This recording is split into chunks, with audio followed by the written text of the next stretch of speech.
নমস্কাৰ, মোৰ পিতৃ মাতৃ লগতে থকা মোৰ বন্ধুসকল।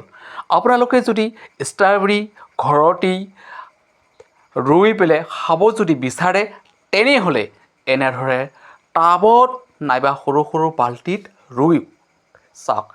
এয়া আমি ড্ৰাগন ৰোৱাৰ ওপৰতেই এনেকৈ চাৰিওফালে চাৰিটাকৈ বাল্টি আদি ষ্ট্ৰবেৰী ৰুই দিছোঁ।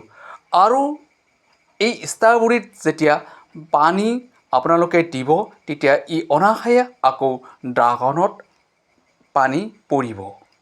গতিকে এটা গুলিতেই দুই চিকাৰ, অৰ্থাৎ আপোনালোকে ষ্ট্ৰবেৰীতো পানী দিয়া হয়, লগতে এই ড্ৰাগনতো পানী দিয়া হয়। এটা কামতেই দুটা কাম। গতিকে আপোনালোকে যদি বজাৰৰ পৰা কিনি আনি এনেধৰণে ড্ৰাগনৰ ওপৰতেই,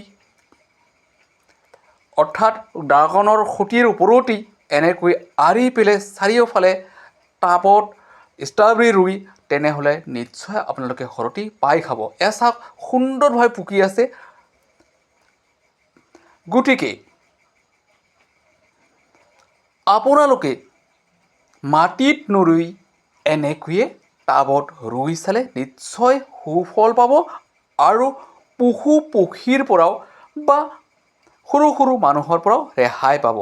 আজিলৈ মই আহিছোঁ। জয় হিন্দ।